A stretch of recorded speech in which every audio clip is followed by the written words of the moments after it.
Olá, caríssimo telespectador da Rede Século XXI, obrigado pela sua audiência. Está começando mais um programa Luz da Vida, nosso compromisso semanal. No final da tarde do domingo, dia em que celebramos a vitória de Cristo sobre a morte, para refletir durante 30 minutos assuntos de grande relevância para a nossa fé católica apostólica romana. Programa Luz da Vida pela 42ª vez, 42 programas, se debruça sobre o tema do paraíso. Paraíso, um dos 4 novíssimos. Novíssimos são as derradeiras realidades que acontecerão terminada a nossa breve aventura aqui na Terra. São 4 os novíssimos: morte, juízo, inferno e paraíso. Ao tema da morte, dedicamos 29 programas. Ao tema do paraíso, dedicamos 65 programas. Ao tema do inferno, dedicamos 28 programas. E, com esse, ao paraíso, dedicamos 42 programas. Começamos agora, estamos no âmbito do purgatório. Vamos analisar um dos tratados mais impressionantes a respeito do purgatório em toda a história da Igreja Católica. Santa Catarina de Gênova, da qual falamos no programa anterior e no antepenúltimo, no penúltimo e no antepenúltimo,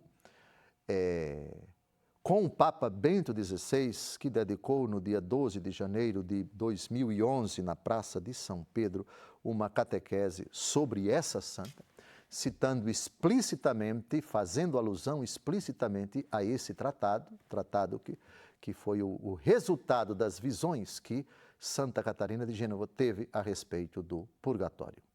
Então, agora começamos com grande alegria e, ao mesmo tempo, apreensão, sim, porque é uma condição de dor, de sofrimento, de angústia, mas não tem nada a ver com o sofrimento do inferno, a angústia do inferno. O fogo do purgatório nada tem a ver com o fogo do inferno. É um fogo de outra natureza.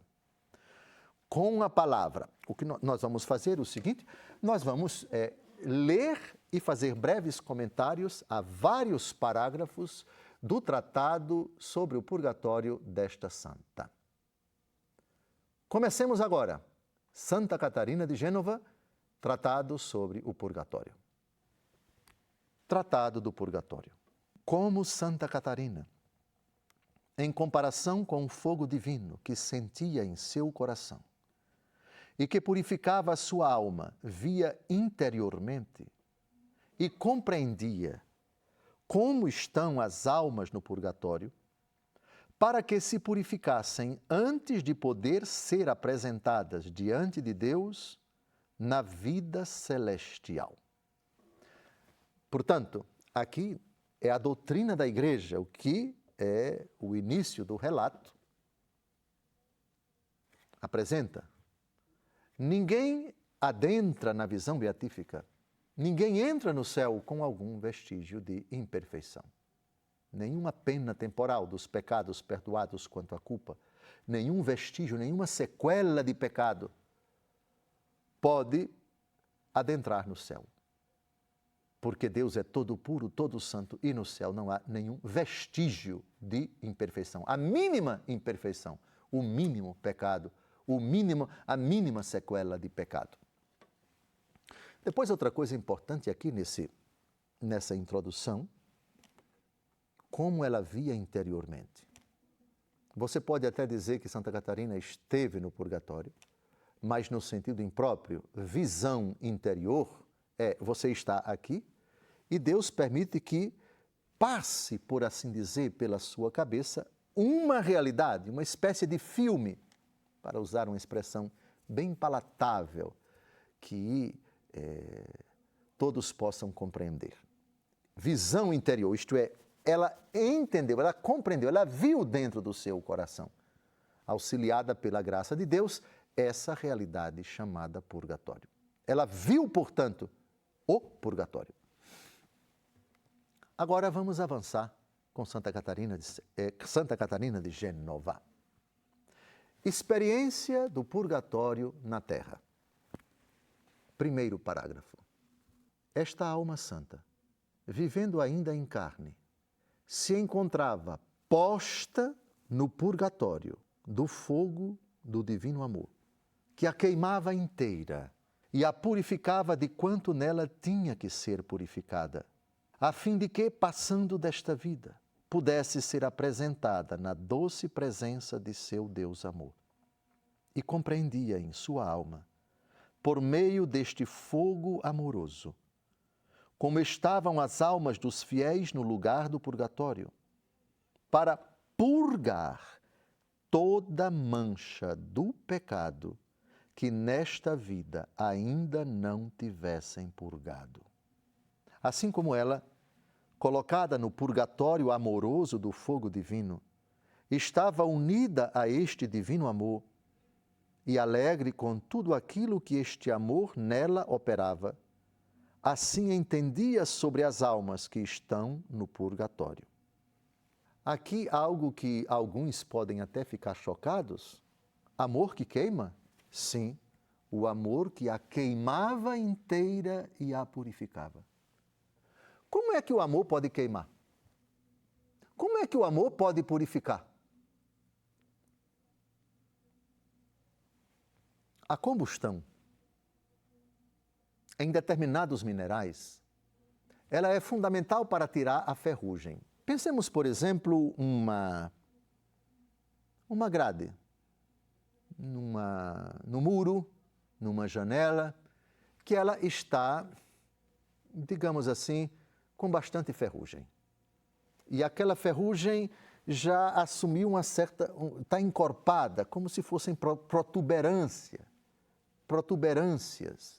Você percebe, tem um ferro e já tem a ferrugem que já está deformando ali o ferro. E aí você pega esse material e tira lá da janela ou do muro, da grade, e resolve submetê-lo a uma alta temperatura. Temperatura alta, justamente para tirar essa casca, tirar essa imperfeição, essa realidade que se acresceu, esse elemento estranho. Isso com relação aos minerais.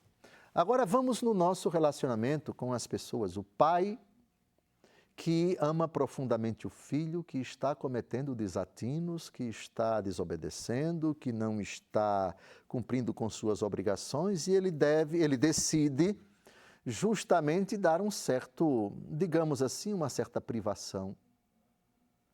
O amor do pai vai cercar o filho de privações que para o filho parecem dolorosas, sofridas. O Senhor não me ama, o Senhor não gosta de mim porque não está me permitindo sair. Não está... É o amor que leva aquele jovem a se desprender dessa vaidade, dessa desobediência, dessa arrogância, dessa petulância.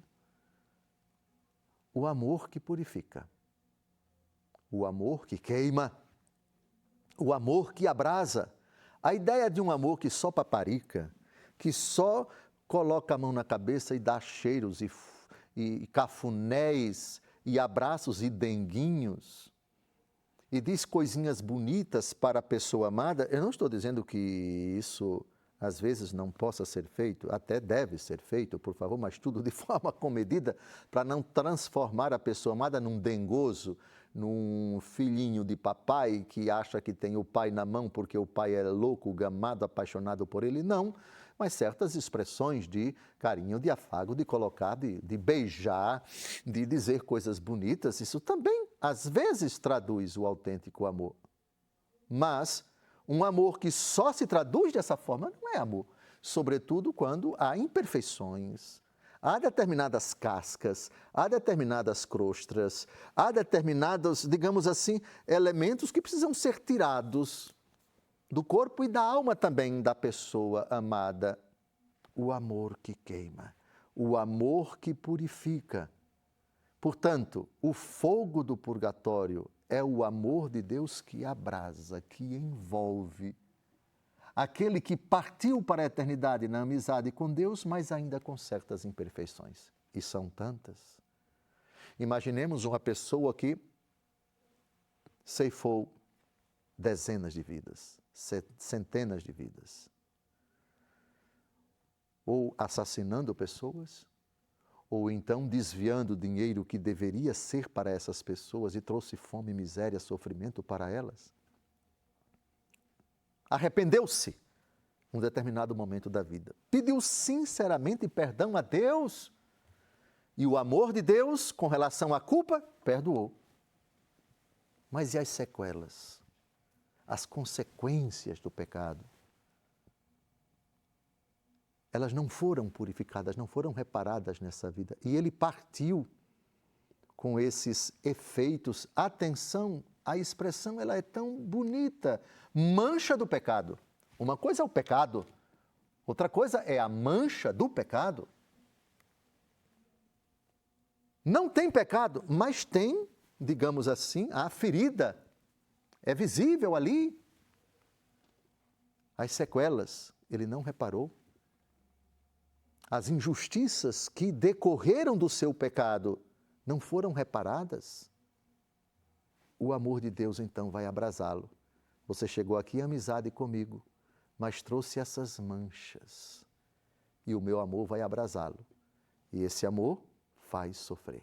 Por outro lado, causa grande alegria, porque você ser abrasado pelo amor de Deus. Tem coisa melhor para quem ainda não se purificou completamente? Então, nós vamos perceber com Santa Catarina, a partir do segundo bloco, temos quase pouco mais de 1 minuto para terminarmos esse bloco. O amor que abrasa, o amor que queima, ao mesmo tempo provoca nas almas do purgatório alegria, porque elas sabem que já estão salvas. Mas elas sofrem porque sabem que ainda não participam da felicidade sem fim. E sofrem pela consciência de terem pecado. E apesar de perdoadas, causaram aqueles efeitos, aquelas consequências. E levaram-nas consigo. E por causa disso estão sendo abrasadas, estão sendo purificadas, estão sendo queimadas, queimadas entre aspas, estão sendo purgadas. Está terminando o nosso primeiro bloco, com Santa Catarina de Gênova. No segundo bloco, nós vamos avançar, porque temos muita coisa que ela viu no purgatório, levada para lá, transportada para lá em visão interior. Um tratado muito, muito importante para nós. Não saia daí, no segundo bloco a gente continua esse argumento tão fascinante. Até lá.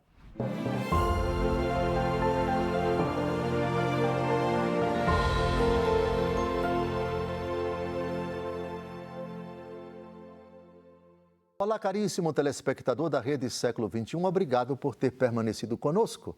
Depois desse breve intervalo, está começando o nosso segundo e último bloco do nosso encontro, o programa Luz da Vida, nosso compromisso semanal, que pela 42ª vez se debruça sobre o tema do paraíso. Paraíso, um dos 4 novíssimos. Novíssimos são as derradeiras realidades que acontecerão terminada a nossa aventura aqui na Terra. São 4 os novíssimos: morte, juízo, inferno e paraíso. Ao tema da morte, dedicamos 29 programas. Ao tema do juízo, 65 programas. Ao tema do inferno, 28 programas.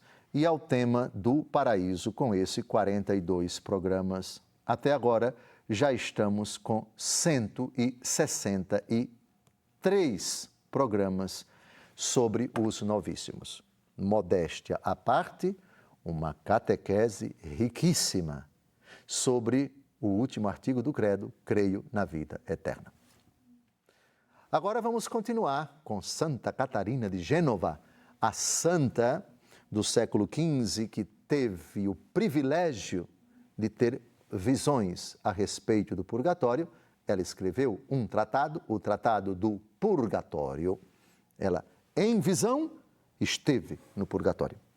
Vamos então agora ao parágrafo 2º do seu tratado. No primeiro bloco vimos a introdução e o primeiro parágrafo do seu tratado. Avancemos com a grande santa, para conhecer mais os tormentos do purgatório e, ao mesmo tempo, a alegria das almas que lá se purificam. Parágrafo 2º, com a palavra Santa Catarina de Gênova. Almas alheias a tudo, absorvidas no amor de Deus. Parágrafo 2º. E dizia: as almas que estão no purgatório, segundo me parece entender, não podem ter outra vontade da que estar naquele lugar. E isto é pela ordem de Deus, que fez isto justamente. Elas, refletindo sobre si mesmas, não podem dizer: eu, cometendo tais e tais pecados, mereço estar aqui. Elas também não podem dizer: não quisera eu tê-los cometido, pois agora estaria no paraíso. E tampouco podem dizer: aquelas saem fora do purgatório antes de mim, ou eu sairei antes daquela. É que não podem ter qualquer memória, para o bem ou para o mal, nem de si nem dos outros, mas que, pelo contrário, têm uma alegria tão grande de estar cumprindo a ordem de Deus e que Ele opere nelas tudo o que queira e como queira, que não podem pensar em outras coisas. A única coisa que veem é a operação da bondade divina, que tem tanta misericórdia do homem para conduzi-lo para si. E nada reparam em si mesmas, nem de penas, nem de bens. Se no purgatório pudessem se corrigir, não estariam vivendo na pura caridade. E também, tampouco podem ver suas companheiras ali penando por seus próprios pecados. Estão longe de se ocupar com estes pensamentos. Isso seria uma imperfeição ativa, que não pode dar-se naquele lugar onde os pecados atuais já não são possíveis. A causa do purgatório que sofrem a conhecerão de uma só vez ao partir desta vida. E depois já não pensam mais nela, pois outra coisa seria um apego de propriedade desordenada. Aqui várias considerações eu gostaria de fazer. A primeira são certos raciocínios, digamos assim, considerados irrelevantes para a outra vida. Do tipo: eu mereço estar aqui. Isto é, estou sofrendo, mas eu mereço. Ora, por favor, as almas partiram na graça de Deus, morreram em estado de graça. Se adentraram no purgatório, qual é a única realidade que as faz pensar? Qual é a única realidade em que elas centram as suas atenções? Já foi dito no primeiro parágrafo. O fogo do amor divino que as abrasa. Digam-me sinceramente, se você está sendo, aspas, queimado pelo amor divino.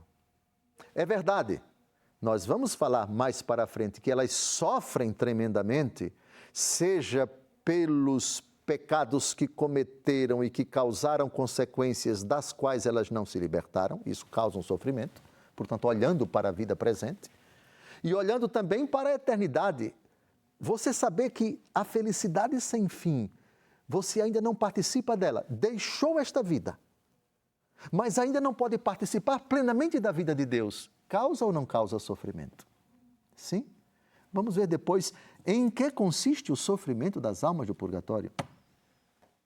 Mas certos pensamentos são tolos e descabidos para uma alma que está no purgatório. Outro: eu não quisera ter cometido esses pecados, porque se eu não tivesse cometido, eu estaria no paraíso. Digam sinceramente, qual é a relevância disso? O fato é que você pecou, que você cometeu e que você chorou pelo leite derramado. Quando você chorou pelo leite derramado? Quando se arrependeu, mas você se arrependeu na outra vida, na vida terrena, que você já deixou. Isto é, qual é o sentido para uma pessoa que morreu na graça de Deus? Portanto, tem certeza de que não vai para o inferno. De fazer esse tipo de raciocínio, eu não queria ter cometido pecado. Esse tipo de raciocínio é cabido nessa vida, Oh, meu Deus, o meu pecado, tem compaixão. O ato de contrição que nós recitamos. confesso a Deus Todo-Poderoso e a vós, irmãos, que pequei muitas vezes. Ou outro ato penitencial, ó meu Deus, os italianos, eu me pento, me dolgo, isto é, eu sinto a dor no meu coração e como me aflijo por ter ofendido. Tá certo? Nesta vida isso é essencial, isso é fundamental, isso faz parte da contrição, ou pelo menos da atrição, que leva um coração a sentir, como diz o Salmo 50, foi contra vós, só contra vós que eu pequei, pratiquei o que é mal aos vossos olhos, etc. Certo, isso se aplica nessa vida, mas na outra não há remorso. Sim, no purgatório não há remorso. Remorso de quê? Se a alma já se arrependeu nesta terra, se ela se reconciliou com Deus aqui, tem mais o que de você ficar se lamentando? Oh, eu sairei. Eu gostaria tanto de sair daqui, etc., porque sinto uma dor profunda, não quero mais ficar aqui. Bem, também é outro argumento irrelevante.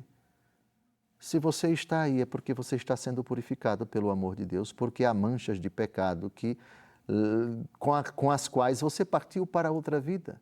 Está na graça de Deus, para o inferno não vai.